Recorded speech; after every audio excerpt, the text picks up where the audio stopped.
Bonjour à tous, aujourd'hui très content de vous retrouver sur le BTC face au dollar et aujourd'hui on va faire une émission qui est plutôt axée niveau trading et non pas investissement comme on l'a beaucoup fait dans la vidéo précédente, c'est-à-dire qu'aujourd'hui petite rétrospective sur les trades qui avaient été ouverts, est-ce qu'ils se sont bien passés, maintenant comment ils se positionnent, est-ce qu'on va plutôt shorter le marché, plutôt faire des longs sur celui-ci, on va regarder tout ceci ensemble. Pour voir ceci bien entendu comme dit, on va revoir les analyses précédentes vite fait en deux mots. Ce que je vais vous montrer en vidéo, donc en arrêt sur image, eh bien c'est cette zone-ci avec la zone de short ici à droite. Donc j'espère que c'est assez visible à l'écran. C'est vraiment cette zone-ci qui montait légèrement jusqu'aux 8818 $ très précisément sur Bitfinex pour après descendre avec le cours qui a été cherché ici précisément sur Bitfinex encore une fois les 7330 $, 350 $. D'accord, on va regarder ça dans les vidéos précédentes. Pour montrer tout le développement, on part au 7 octobre 2019. Donc ici, comme dit, on est encore vraiment dans cette zone de fluctuation à l'horizontale avant de connaître la chute par après.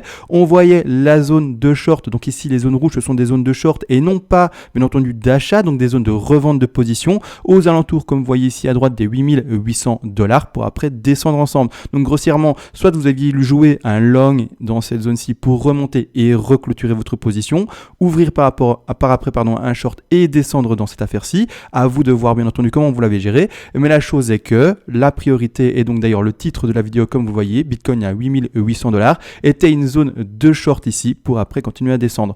Donc comment ça s'est passé dans le temps? Après, encore une fois, on fait l'analyse assez régulièrement ensemble. Le 11 octobre 2019, ça y est, on touche enfin les 8800 $, zone de revente qui avait été donnée.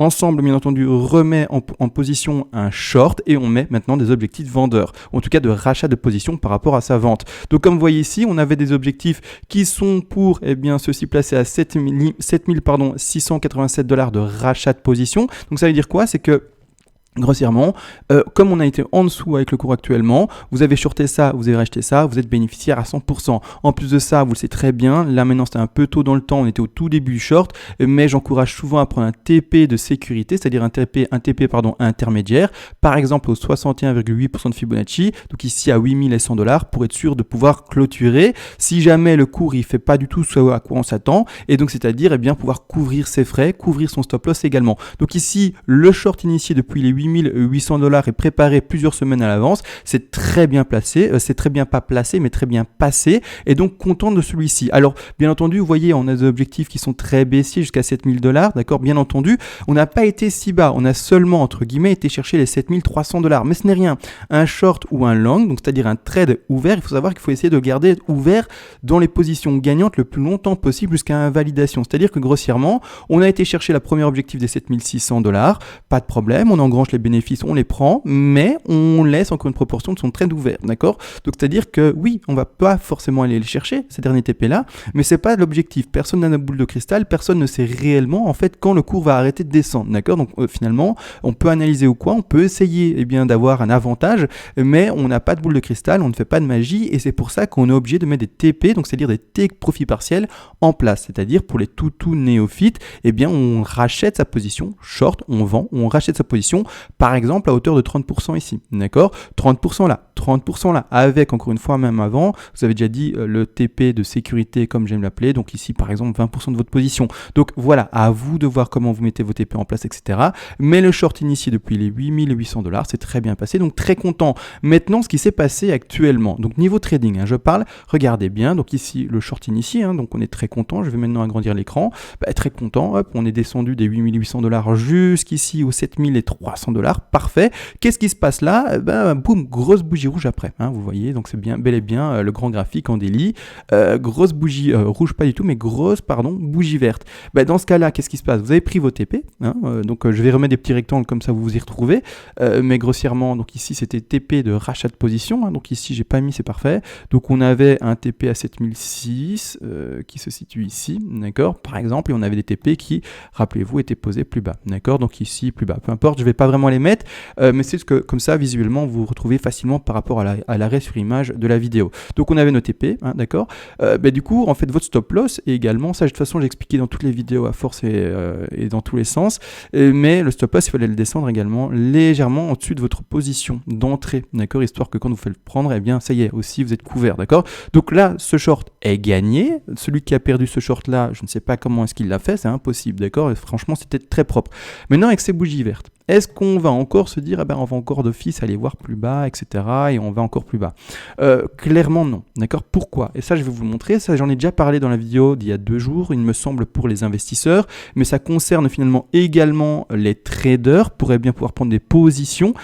Ici, il faut comprendre que la correction qu'on a faite, ensemble, ici la 1 entre parenthèses vert, la 2 entre parenthèses blanche qui est un peu cachée ici par l'amalgame de lignes, mais il faut comprendre que la correction qui a été faite avec la grosse réaction verte, des bougies vertes ici qui est remontée jusqu'aux alentours des 10 462 $, est très très propre par rapport au Fibonacci et à une correction de 2. Donc quand on met le Fibo, on regarde, ici on a clairement été chercher avec la correction, donc ici les bougies sont un peu cachées par les lignes, mais on a clairement été chercher ce niveau de prix qui corrèle avec, comme vous voyez ici, d'accord, les 61,8% de Fibonacci.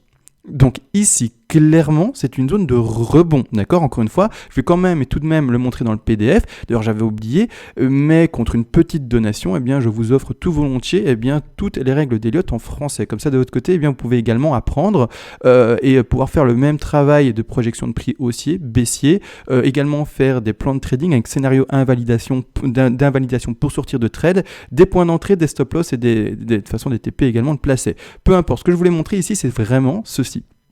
C'est, comme vous voyez ici, la corrélation qu'a les deux avec tout simplement les chances de finir entre les 50 et les 61% de Fibonacci. On a 73% de chances de finir dans cette zone-là. C'est-à-dire qu'ici, clairement, quand on va là-dessus, que je réagrandis l'écran, on a clairement beaucoup, 73% de chances de retrouver des rebonds dans ces zones-là, 50, 61, 8, et très souvent également sur le Fibonacci précis. Ici, ce qui se passe, c'est qu'on rebondit très précisément sur ce Fibonacci et très fortement. Donc quand on est dans ce cas de figure-ci, même si votre plan vous disait peut-être de shorter encore plus et mettre des TP plus loin, peu importe, le short a été ouvert à 8008, d'accord, grosse réaction comme ça, il faut soit être aveugle pour pas voir la réaction et se dire tiens ça y est le plan baissier il est peut-être fini et enfin on rebondit avec toutes les statistiques de notre côté ou alors on est vraiment très obstiné et on veut continuer à shorter le marché, shorter, non, d'accord, on a shorté jusqu'au bout jusqu'à ce qu'on puisse, d'accord, on a vu qu'il y avait une réaction haussière, maintenant on va commencer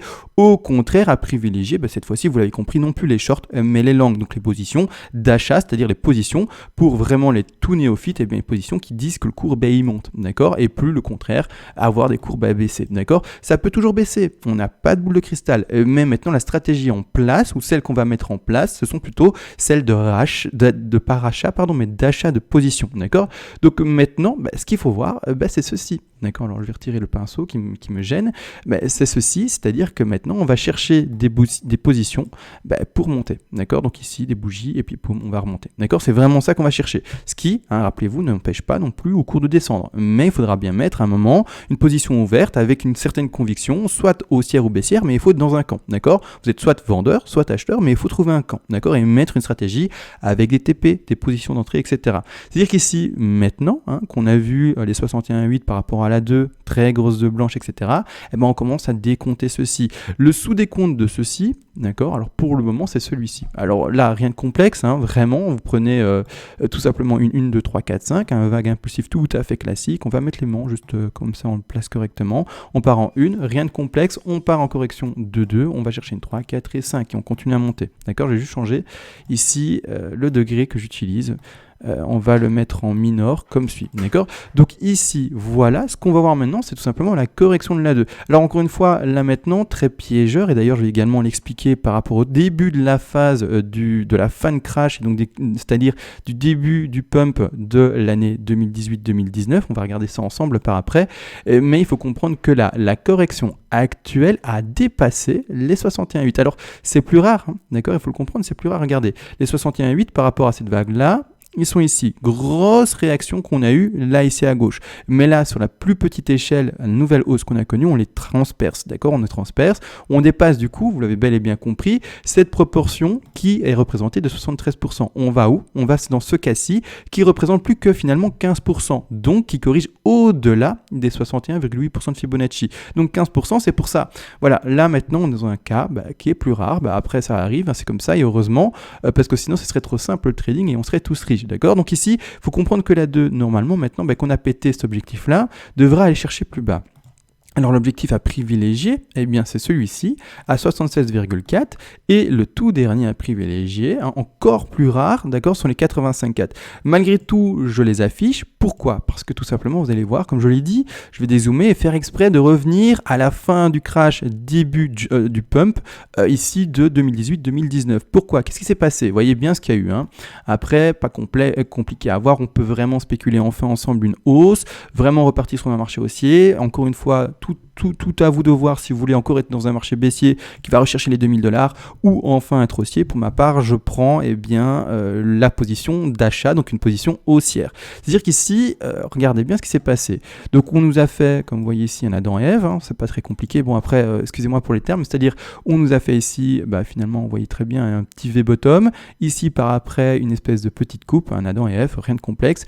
Et donc ici, comme vous voyez, on fait de la correction de la 2. Donc maintenant, je vais mettre en plus épaisse, comme ça on voit de quoi on parle ensemble. Ici, les lignes en brune, un peu beige, a été cherchée pour une 2. Hein. C'est une 2, hein. Elle est confirmée, hein, vu le pump qu'on a eu après.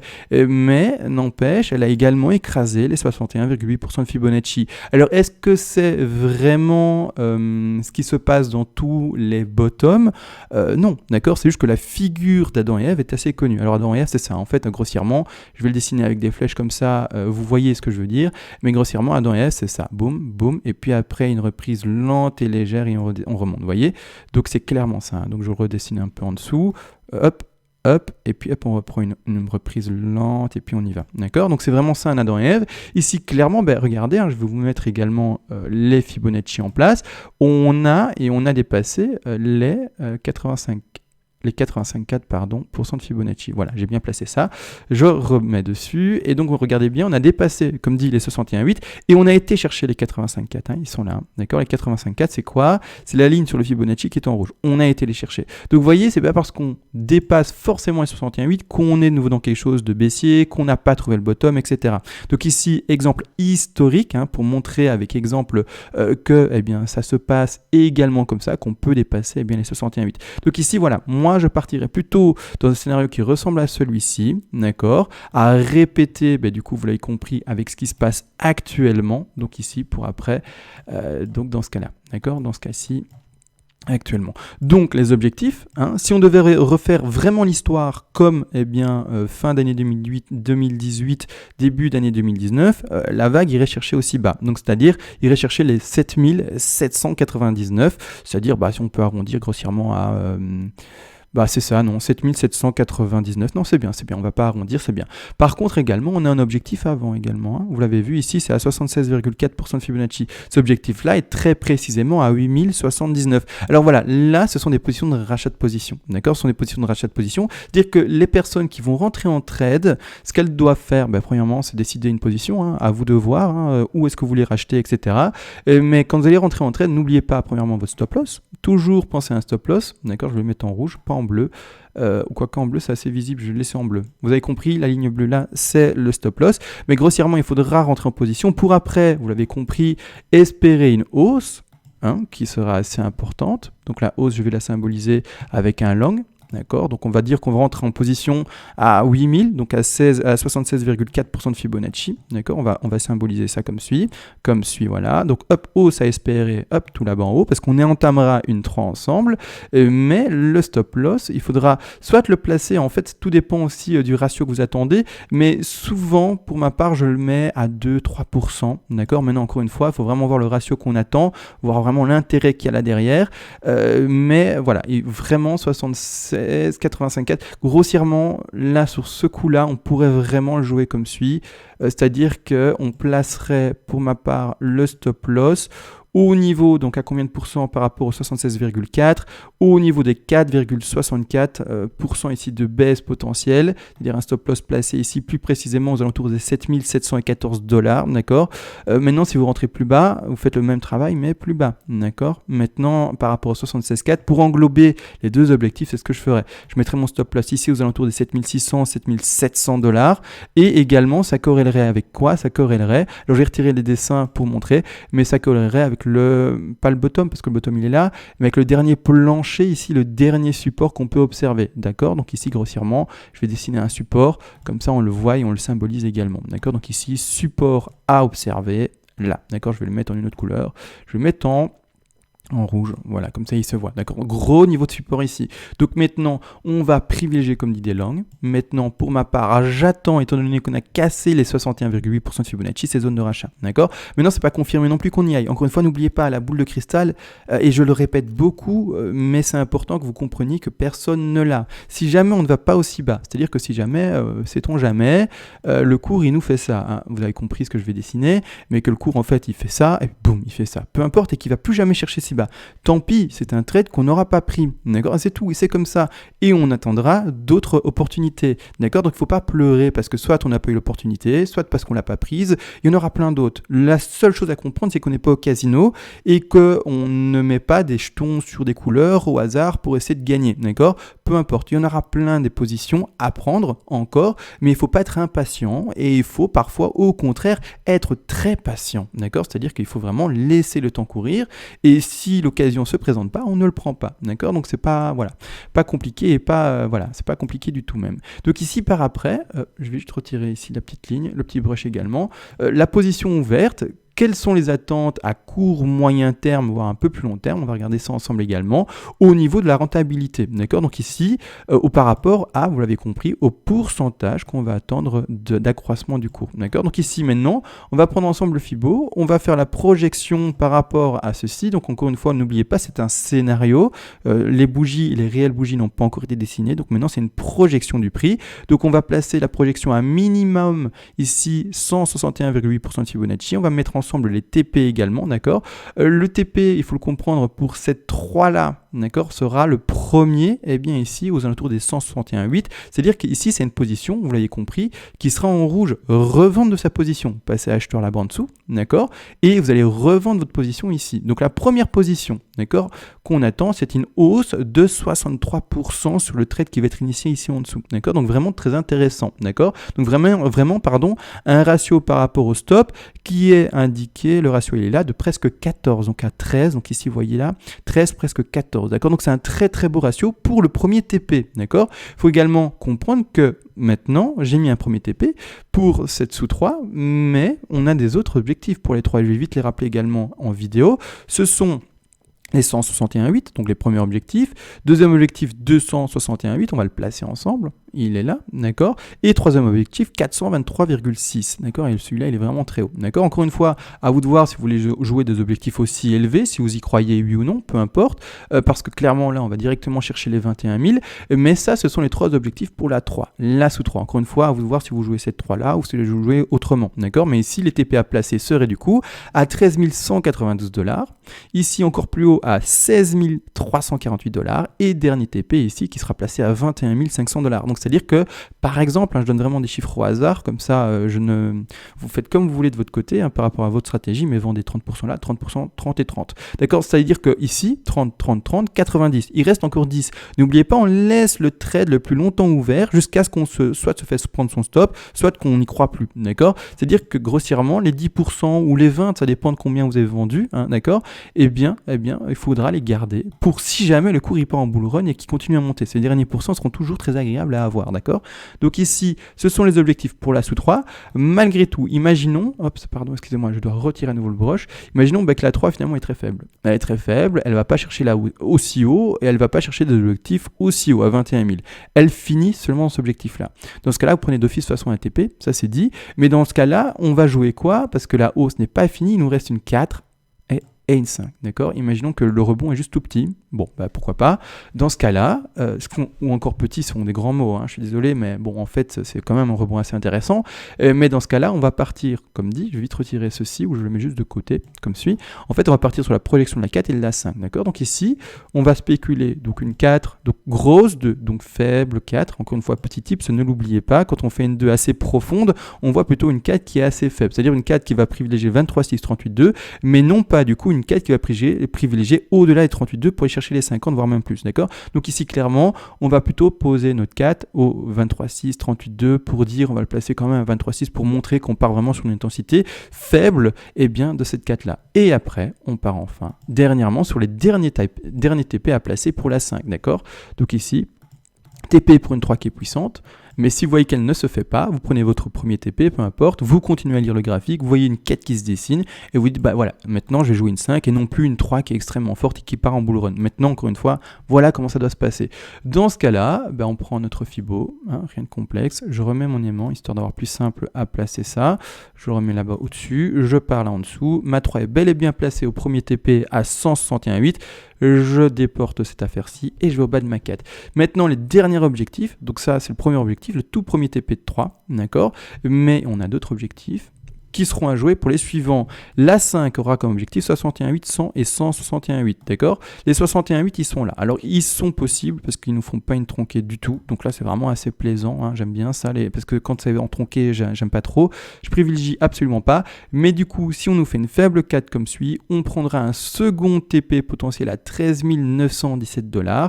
On pourra repartir également sur un troisième TP, vous l'avez entendu, qui va à 100% de Fibonacci, qui vont chercher, dans ce cas-ci, les 15 111 $. Et pour terminer maintenant, un quatrième TP, vous pouvez mettre 1, 2, 3 TP selon vos 3 TP, 4 TP selon vos attentes et les TP que vous voulez jouer, mais un quatrième TP qui sera également pertinent dans le cas où on a une faible 3 comme suit, et bien qui va chercher ici carrément les 17 000 $. D'accord? Donc ici, c'est très pertinent de placer ces TP-ci. Encore une fois, si par exemple vous voulez pas placer le TP des 61,8 parce que pour vous, il est trop proche du premier TP, pas grave, alors vous l'éludez, vous le mettez de côté et vous jouez seulement ces 3 TP là. D'accord? Encore une fois. Ou alors si pour vous, le TP là-bas en haut, 17 000 est trop, vous ne le mettez pas, vous privilégiez ces 3 TP là, peu importe. Vous jouez ça comme vous le désirez par rapport à votre stratégie et votre ressenti finalement et votre analyse également du marché. D'accord?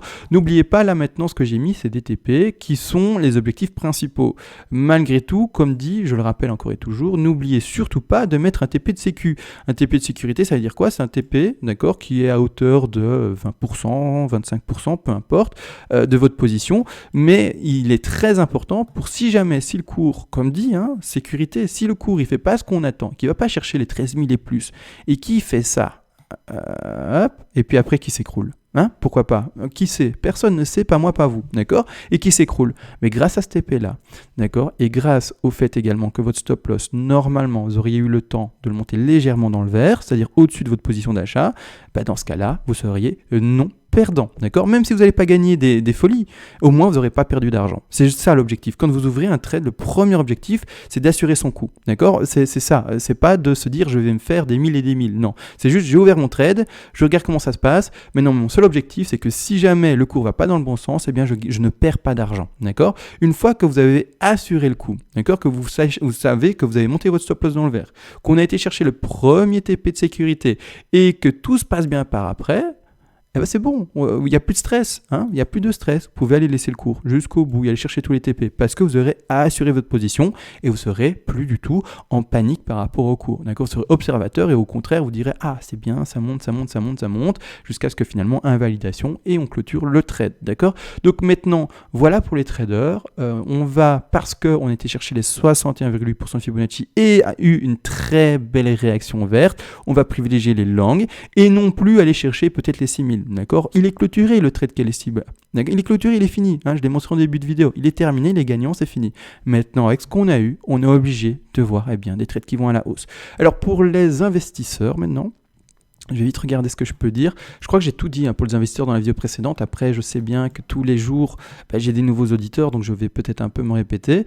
Mais pour les investisseurs, ce qu'il faut faire, ou en tout cas ce qu'il aurait fallu faire, de cette façon, ça avait également été expliqué dans toutes les autres vidéos, mais c'est acheter le niveau des 61,8. Donc je vais retirer ceci, comme ça ne gêne pas. Mais c'est alors acheter, encore une fois, tout dépend, et ça je le rappelle également tout le temps, c'est acheter les niveaux des 61,8 qui sont là. D'accord? Mais encore une fois, pas à 100% de votre bague. C'est comme le trading, sauf que c'est à une échelle beaucoup plus grande, sans stop loss, on peut le dire, d'accord? C'est encore une fois, et en plus de ça, avec le profil de l'investisseur qui veut essayer d'acheter le bottom, et en lissant ses achats, et non pas l'investisseur qui veut, lui au contraire, acheter un marché avec confirmation haussière. Ça veut dire quoi? Ça je vais le rappeler quand même, c'est important je trouve, parce que voilà, mais si vous le savez, tant mieux, vous pouvez déjà quitter la vidéo. Si vous ne le savez pas, restez attentif, je vais réexpliquer ça. L'investisseur qui lui veut attendre des confirmations haussières pour entrer dans le marché haussier, d'accord? Il va attendre en fait la cassure du dernier plus haut connu qui est ici actuellement presque à 14 000 $, d'accord? Il va attendre cette cassure là, donc il va attendre que le cours il fasse ça. et qu'il le casse, une fois qu'il aura cassé ce niveau-là, donc ce niveau d'ATH ici précédent en juin de cette année-ci, il va commencer à investir parce qu'il aura une confirmation cassure à la hausse, d'accord? Il aura fini le range, il sera hors range et il va passer à l'achat. Ça, c'est vraiment l'investisseur qui veut, finalement acheter à la fin du crash, à la fin, comme dit, du range, d'accord? Ça, c'est un investisseur qui est très, très sur la défensive. Par contre, si vous êtes un investisseur un peu plus un peu plus offensif, un peu moins du coup sur la prudence, vous pouvez essayer d'acheter le bottom. Encore une fois, le bottom, comme dit, personne n'a cette fameuse boule de cristal et personne ne sait où est-ce que réellement il est fait. Est-ce qu'il est fait maintenant? Est-ce qu'il sera fait plus tard? Personne ne sait, d'accord? C'est-à-dire que même s'il a beaucoup de chances d'être fait, peut-être que ça va plus bas. Dans ce cas-là, il aura fallu acheter une proportion de votre bague ici, au 61,8, comme dit, c'est un niveau clé, c'est pas compliqué, au 61,8% de Fibonacci, à hauteur de par exemple 30%, 33, 25, peu importe, vous faites encore ça comme vous voulez avec les paliers. Mais par après, il faudra également repasser à l'achat. Si le cours, mauvaise flèche, si le cours il monte, il faudra repasser à l'achat par palier. Quand on cassera, bien entendu, des obliques intéressantes, des niveaux de résistance intéressants, et vous rachetez par petits paliers, 30% là, 30% là, 30% là, peu importe, et on continue à monter jusqu'aux 100% globaux, 100% totaux, de l'investissement que vous aurez voulu mettre, d'accord? Encore une fois, n'oubliez pas, l'investissement c'est important, mais ne vendez pas votre maison, etc., pour mettre investissement, mettez vraiment que de l'argent qui ne va pas changer vos habitudes de vie, qui va vraiment pas du tout influencer là-dessus. Vous aurez toujours encore vos habitudes au restaurant ou quoi que ce soit, peu importe. Il faut vraiment que ça soit très très minime par rapport à vos revenus, on va le dire, d'accord? Donc ici, voilà, d'accord? Maintenant, on achète par palier haussier. La chose est que également, pourquoi est-ce qu'on achète par palier? Parce que si le cours en fait il fait ça, et c'est important, je dois le dire, mais si le cours il fait ceci et qu'il descend, vous aurez acheté que 30%, et tant mieux. Et alors, vous allez racheter par palier en descendant. Et de ce fait, lissez vos points d'achat. Par exemple, si on devait acheter jusque là-bas en bas, d'accord, qu'on allait chercher, je sais pas, j'ai mis au hasard là, mais les 3500, ça aura lissé vos points d'achat, il faut le comprendre, ça aura lissé vos points d'achat, on va le mettre en jaune comme ça, c'est bien visible, dans ce niveau de prix là, vous aurez acheté là, là et là, et en faisant une moyenne, vous aurez acheté plutôt dans ce niveau de prix ici au 5000, d'accord? Vous n'aurez pas acheté le bottom qui sera peut-être ici au 3000. Mais vous aurez lissé, d'accord? Et vous n'aurez pas tout acheté trop tôt ou trop tard, vous aurez lissé votre point d'achat, d'accord? Donc ça, il faut le comprendre pour les investisseurs. On n'a pas de boule de cristal, c'est pour ça qu'on achète par palier. Encore une fois, si vous êtes un investisseur encore plus offensif, ça existe des gens qui prennent beaucoup de risques, dans ce cas, comment en fait ça se passe? C'est quelqu'un qui va par exemple se dire, moi je suis sûr, on a touché le bottom, je prends pas de pincettes, je prends pas finalement d'assurance sur ce que je fais, donc j'y vais vraiment, un peu comme au poker, je mets all-in, et c'est-à-dire que j'achète 100% de mon bac sur les niveaux des 61,8. C'est possible. Et tant mieux, dans ce cas-là, la personne qui aura fait ça aura été très offensive et aura un bénéfice qui sera extraordinaire. D'accord, on est d'accord, il aura tout mis au plus bas et il aura finalement tout acheté à 7330 $, ici, comme je vois sur Bitfinex, et tant mieux, il aura que du bénéfice si ça ne fait que monter. D'accord, mais si ça descend, qu'est-ce qui se passe? Là, bec dans l'eau, d'accord? Donc à vous de voir encore une fois comment vous êtes. Est-ce que vous êtes un investisseur offensif, défensif, qui essaye au contraire de lisser ses points d'achat de manière assez maligne ou pas? Enfin, à vous de voir comment vous faites encore une fois. Maintenant, on a tout vu. On a vraiment vu en début de vidéo l'accès sur le trading. Comment faire grossièrement, comment également voir ça. Et également, je vais juste rajouter une petite chose. C'est pas extrêmement important, mais il faut observer une chose, c'est que pour le moment, on ne peut pas dire à 100% qu'on est haussier à cause du fait qu'on est pour le moment que des plus bas, qui sont toujours plus bas. Ça descend. D'accord? On n'a toujours pas de plus bas qui sont plus hauts. D'accord? Et il y a la même chose dans l'autre sens. On a toujours des plus hauts qui sont, comme vous voyez ici, je les entoure, qui sont toujours plus bas. D'accord? Donc on est encore et toujours dans une tendance baissière. D'accord, on est toujours encore dans un canal baissier. D'accord. Pour commencer à racheter une seconde position, donc les personnes qui ont acheté la première position ici aux alentours des 61,8, très bien. Mais pour repasser à l'achat, il faudra qu'ici, ça rebondisse. Investissement, je parle. Vous avez déjà acheté ici un investisseur, mais pour acheter votre deuxième bac, par exemple, il faudra attendre qu'on casse le canal baissier et qu'on fasse un nouveau petit plus haut par rapport au précédent plus haut. D'accord? Vous verrez, ça fera ici une inversion. Donc ici, je mets beaucoup de dessins, mais ça fera une inversion finalement de la tendance. D'accord? On verra une espèce de coupelle se dessiner. D'accord? Une petite tasse. D'accord? Et là, on pourra se dire, ok, on commence vraiment à inverser la tendance, on commence à vraiment faire des petits petit plus haut. Encore une fois, ça ne veut jamais dire qu'on est 100% reparti à la hausse. Mais ça sera des confirmations petit à petit pour rentrer dans le marché et mettre ses capitaux dedans. D'accord ? Maintenant, je pense qu'on a réellement tout vu. J'ai tout dit. On a vu le petit canal baissier que je voulais également exprimer pour montrer qu'on n'est toujours pas haussier. Enfin, on n'est toujours pas avec une conviction haussière à 100%. On peut spéculer, mais on n'en est pas sûr. D'accord ? C'est assez important de comprendre, bien entendu. Donc voilà, beaucoup de vérité finalement. Je sais que ça fait plaisir quand on entend des gens dire ça va to the moon ou des choses comme ça, parler sans trop de stratégie, mais je suis obligé, moi, au contraire, d'être sérieux et de vous dire les vraies choses et surtout de montrer des stratégies, d'accord ? Des stratégies d'achat et de vente. Elles sont très simples, rien de compliqué, elles sont accessibles aux plus néophytes à mon sens, mais elles sont peut-être pas évidentes dès le début, c'est-à-dire qu'on n'y pense pas forcément, mais c'est comme ça qu'il faut faire en fait, d'accord ? C'est comme ça qu'il faut faire, il faut y aller avec prudence.